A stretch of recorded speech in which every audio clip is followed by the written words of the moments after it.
Welcome back to the Core Cars News Tech Lab. Today we're going to be taking a look at Roku's new updated 2026 home screen. This is the first major change of Roku players and televisions in about 10 years. We're going to tell you what's new here, how to take advantage of some of the great features you may not be aware of, how to switch to it if you don't have it already, and how to kind of roll back to the old one if you have it and don't like it.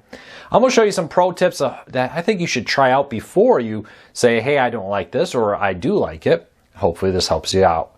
First though, hey, if you like what we do here, hit that subscribe button, hit that thumbs up. It really does help us because it lets YouTube know you enjoy what we do here, so they recommend our videos to more people, and hopefully we can help you break free from the high cost of TV and still watch the shows you enjoy.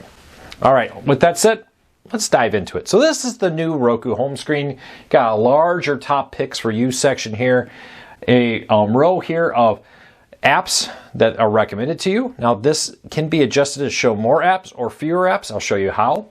And then they got different categories of content here next to watch and more. If you keep going down, you have the full lineup of all your apps like you used to have. So first of all, how do you get to this? Well, real quick, if you go into settings and then you go down to the home screen. Now I already have it, so I won't have this option here, but right here you will find an update option. Update to new home screen or something like that. It will warn you that you cannot go back to the old home screen. But there is a way to kind of replicate it. And that's to go two things here and turn off. First of all, recommended rows. If you go into this and turn it off, and then you go into quick access and you turn that off, and then we go back to the home screen. Hey, that looks kind of like the old home screen.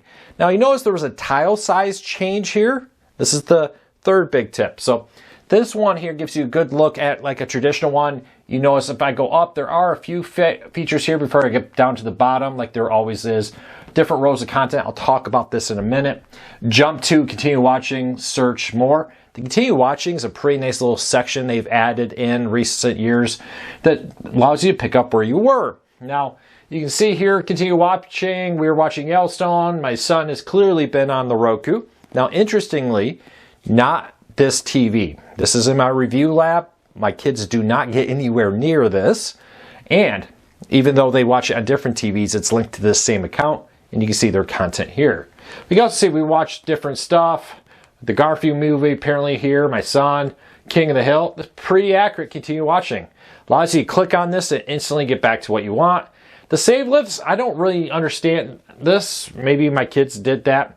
And included with your Disney Plus subscription, you see different content recommended rows here and more with it. Streaming services, go right into what you have and watch it there. But let's say you want to make this smaller or larger. If you have a larger TV, like the new 65, 80, some, whatever, 100-inch TVs, whatever it is you have, 75, that was the one I was looking for. Sometimes you don't need as large of icons because your TV is so big you want smaller ones. Well, you can, in the home screen setting now, adjust that with this and go in here into tile size. You notice I have a medium. Let's go into the larger tile size. Now this is going to bring you back a more traditional 3x3 type grid that you probably recognize. But look how big these are. Well, I'm showing you this on a 40-inch TV. If I was on a 65 like in my living room, that may seem too big. So let's go down into the home row here and set them to the smallest size. Check this out. You may say this is too small. On a 40-inch, it probably is. On my 65-inch upstairs, it actually looks really nice. It's a great way. Now, I will be honest, I have 78 apps here. Most people do not have 78 apps. It's because I review a lot of apps. I'm testing out different things. This is not normal, but it is a great way to show all of your apps. Look at this. You got 5 across, 5 down, showing you quite a few apps with this. Let's do me a quick favor thing here. Show you the smaller one with the recommended rows. Kind of go back to the more traditional looking home screen. Okay, there we go. Now here's the new home screen with the smaller tiles. Now what you're going to notice here, look, now you have 10 apps here. Now Roku has told me that it will show more than 10. I have never been able to replicate that, even though the Roku team told us that was possible. I think for most people though, 10 is really good. I can see one issue with it, and that's the people who, for example, have a lot of people living in their homes. Maybe you have 3 or 4 teenage kids that have their own ones. Maybe use a lot of free services. I can see where that would be a problem. But for most people, it's not. And you can move this around. You notice I got like the search here. Well, I don't want that there.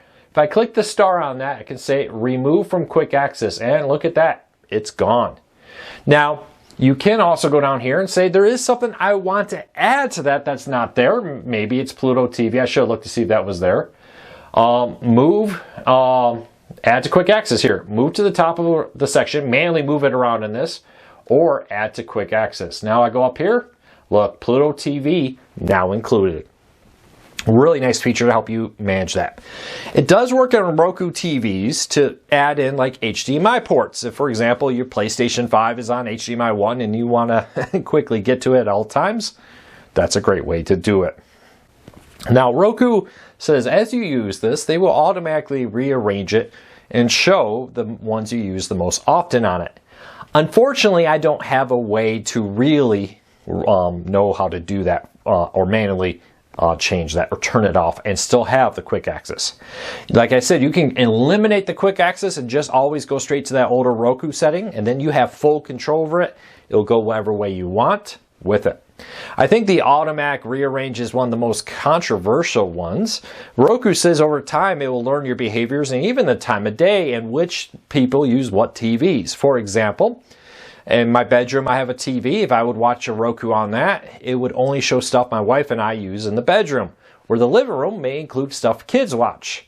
For example, if they know your kids at summer break in the morning are watching Disney Plus or Roku or YouTube, and then in the evening you're watching HBO Max or Netflix, it will rearrange those depending on the time of day. In the evening after the kids go to bed, throw on HBO Max up here and Netflix because it knows you most often watch that. Where during the day it may show Disney Plus or Crackle or something like that the kids watch more often with this. Now, the other big one that's kind of new that I don't think a lot of people are taking a look at that's really been expanded with this is subscriptions. Now, Roku knows which apps you have logins and you're using, and it builds it in here. So this subscription tab shows you what's available with your content. For example, Super Mario Brothers is now available on Peacock and YouTube TV with this.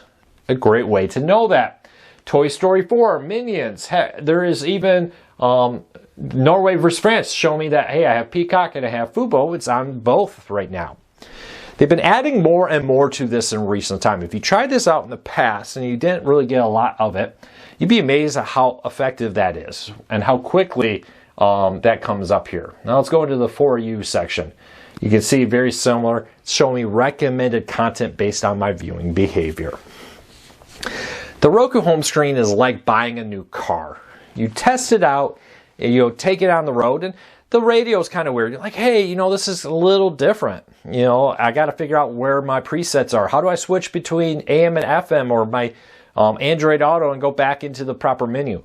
And after about a week or two, you're kind of like, oh, wow. This is great. I now know where everything is, where before I struggled.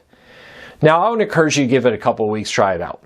If you don't like it, like I said, just go into settings, go down to the home screen here, and here you can go in there and turn off recommended rows and quick access and return very quickly to a very Roku old home screen looking interface. I would recommend you check that out because there's a lot of great features here, but I understand that mean people won't like it. And while it's not 100% return, there's still some tweaks. Like, for example, I actually really like this one change. This is one change I think most people will like. I never was a big fan that when you hit the home screen, I always went back to this side panel. Because 99.9% of the time, I hit hit right. I'm looking at my camera here. And then I went to wherever I wanted. I like it how it automatically launches into this. And if I get rid of this row, it automatically launches into the quick access section of it.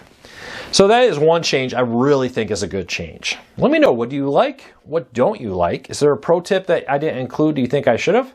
Leave me a comment. Let me know. I want to hear from you.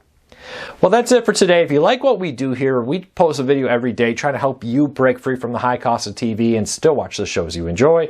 Hit that subscribe button, hit that thumbs up. It really does help us because it lets YouTube know you enjoy what we do here. Until next time, take care, be safe. I'll talk to you all again real soon.